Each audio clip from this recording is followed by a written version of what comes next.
This video focuses on writing a literature review.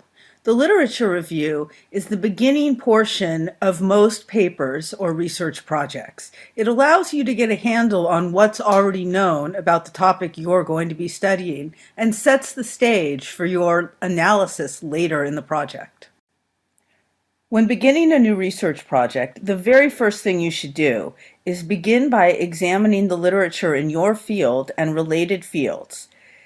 It's important to know what's already been studied, what's known, and how a problem or project is approached. The literature review allows you to ask more meaningful questions in conducting your research.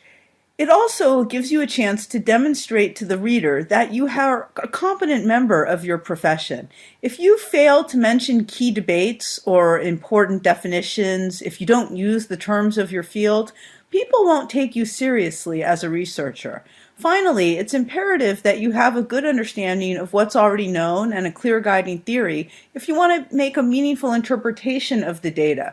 Once you get the data, there's many different interpretations that could actually arise from what you've done. By knowing what already exists in the field, you may know that some interpretations are far more likely than others, or have other corresponding studies that would lend credence to them over others. As I just stated, it's very important for you to demonstrate your competency in your field.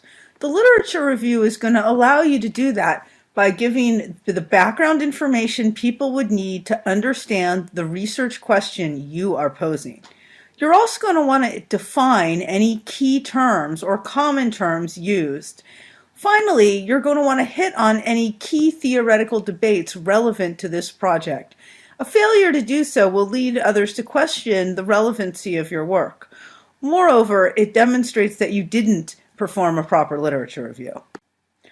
Writing a good literature review is a real skill, and it's very difficult at first.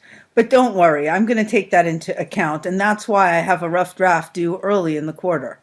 A good literature review doesn't move article to article when discussing a topic, but rather works idea to idea, taking the reader up to your research question and, in your case, hypotheses about the particular topic. A good analogy for this is if you think about sampling. When someone takes many different forms of music to make a new piece of music, what they're doing is not having one piece of music, then followed by another piece of music, then followed by another piece of music. They're laying the tracks over each other to create a new comprehensive or cohesive whole. That's your goal with your literature review, to simultaneously talk about how other people's research inform the question that you're asking. On this slide, I have a few examples of what a literature review might start to look like. In the first case, what I'm trying to convey there is that the student is giving me too much extraneous detail and not focusing in on what's really important to understanding his or her study. In the second case, the person is being much too vague. They're not using key terms, they're not defining theories, they're not telling me enough to really understand what school of thought they're coming from or what their key ideas are. In the third case, they've clearly identified a theory and multiple authors and how that theory might be connected to something that I'm assuming they'd be looking at later in the paper. So to sum it up, make sure you include any discussions of key debates of the state of knowledge in your field. Of course, you want to define all key terms.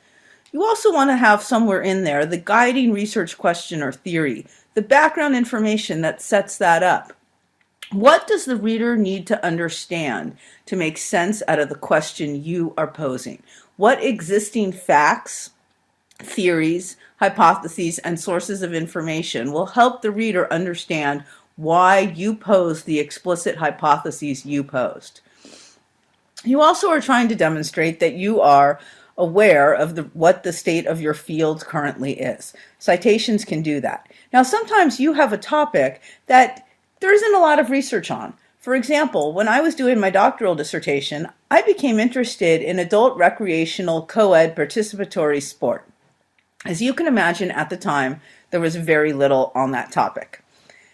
So when I started thinking about what does it mean that more and more adult participatory leagues were becoming co-ed and how that played out literally and figuratively, what I had to do was find literature on other arenas that had become co-ed and adapt theories, hypotheses, observations from those arenas to make sense of what I was seeing in a new field. And then I used existing information about other things in my field, theories that were relevant to my field, to make sense of that.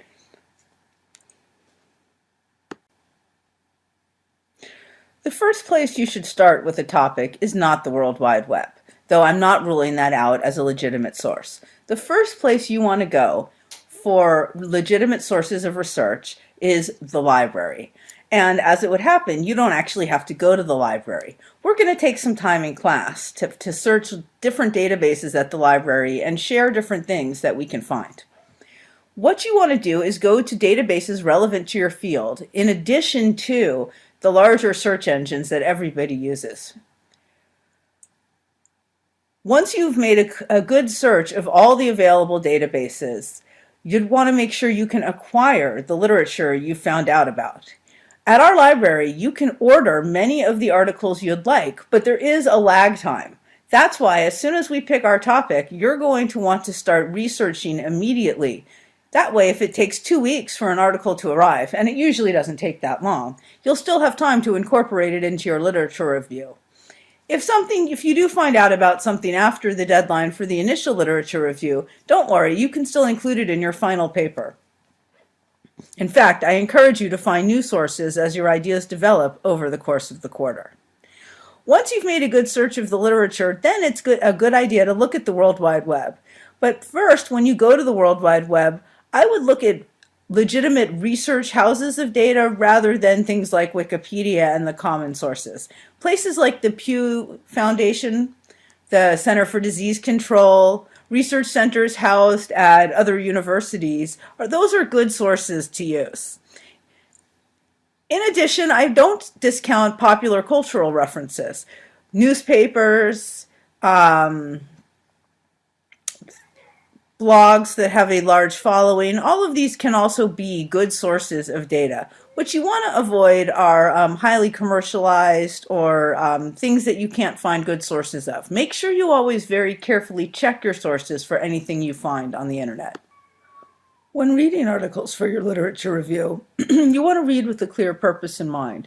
Before you really read the article in depth, skim it and make sure it's relevant to your article.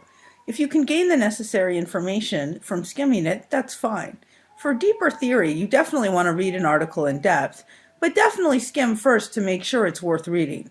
Be self-reflexive about your own biases. Think about the ways you might be rejecting something because you hold a notion in your mind that may not be correct. Keep in mind you learn the most when you're actually wrong.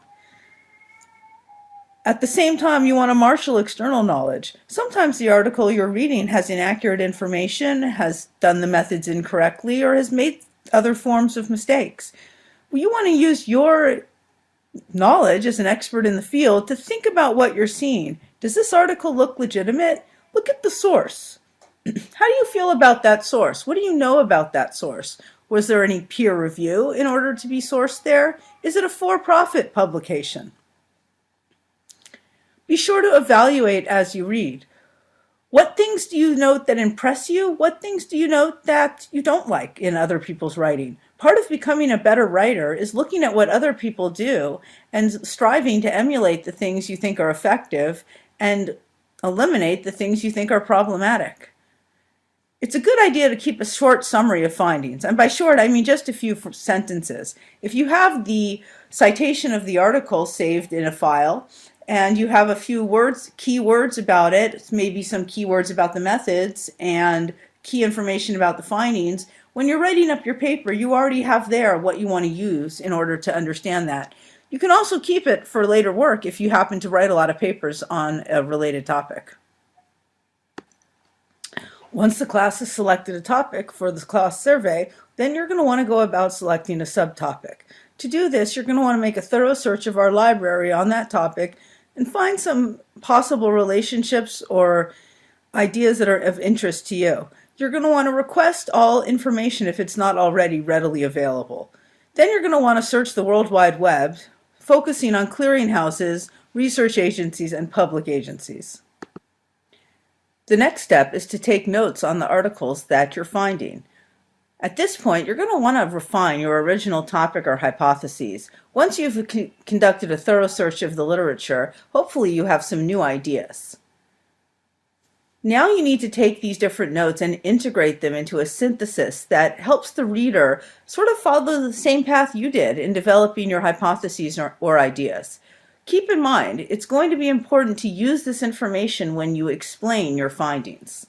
At the end of your literature review, I'd like you to clearly state your hypotheses and their respective nulls. Don't worry, we'll have time in class to work on that.